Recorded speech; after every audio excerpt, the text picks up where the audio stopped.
Hi and welcome to Study with me. Today I'm going to do a different way of explaining you the concept, not with the PPTs, but with the important uh, picture presentations that you can do in the organizing chapter. So here, when you can see the first picture, it talks about the organization process.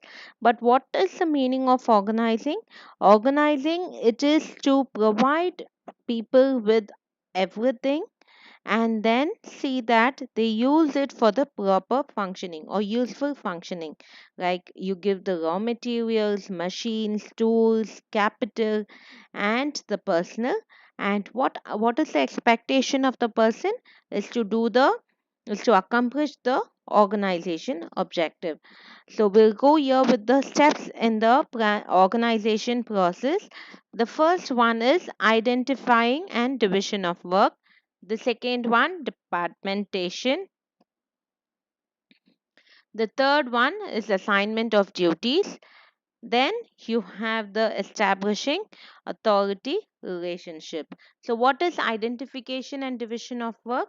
When you talk about identifying, you have to see which person will do the work in the most effective way, and division of work is done so that there is no duplication of work. Okay, there is no much burden on one person. Okay, so what happens? One person in a bank, he might accept cash, the other one makes payment, the other person issues checkbook. So what happens? The division of the work is seen. Okay, mostly you find a clear division of work in banks. The next one is departmentalization or departmentation. What is dividing people with similar jobs in one department? People who are doing the same kind of job in a department is called as departmentalization. So what happens? Like you might have different products like cosmetic department, uh, accessories department, textile department. So all of these same way in the branches, if you see, you have the north zone department, south department of the same product. Okay, what happens? They divide the work with the people. Next one is assignment of duties. What do you do in assigning of duties? You see the person who is having the skills, who is having the qualification. Based on the ability of the individual, the person is being assigned job. So this assignment of duty is also called as, you present the employee with a job description. You tell him what are the jobs that he is supposed to do. Next one, after you do the duty, you do the job, what you have to do? You have to go and show it to someone. You should have an authority person who knows what work you are doing, and you should be accountable. Only when a person is accountable, then the person will become responsible. So there is a hierarchy relationship in authority between different departments, that is superior and subordinate relationship. Okay, so these are the different organization process. What are they? Division of work, departmentation, assignment of duties, and establishing relationships. The next one, what we are going to do is, we are going to see what is the significance or what is the importance of organization. So first one, organizing the work. When the person is given a task to do, what will happen? Repeated, due to continuous doing, the person becomes specialized in the job. That is called a specialization.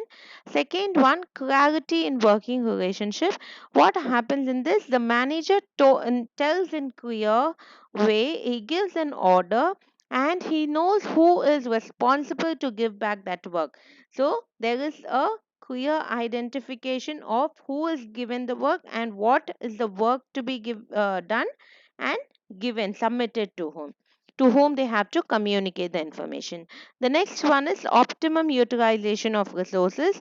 Whenever the management is giving any materials, any financial support, human resource, the main here aim is not to have the duplicate of work, and to see that the work is not being done by different people, for the same job. So this is optimum utilization, is doing the job with the resources and then giving the maximum productivity.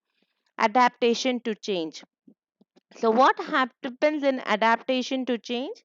The person, because business environment is dynamic.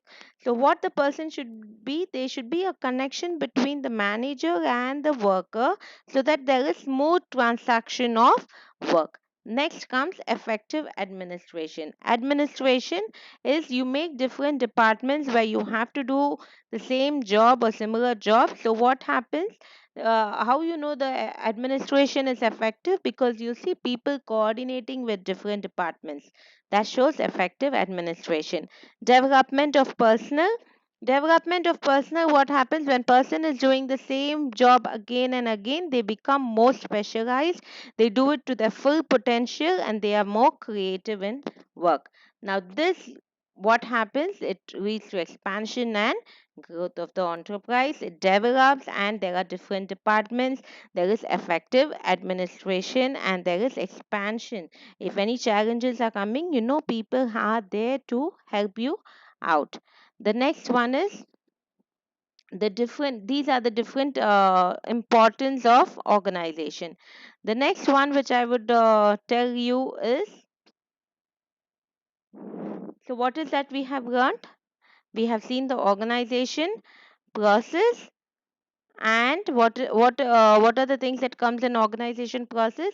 Identifying and division of work, grouping of activities, creating departments, assigning the duties, um, having a good relationship between superior and subordinate. There is an hierarchy, and we saw the organization importance. Yes, what is the importance of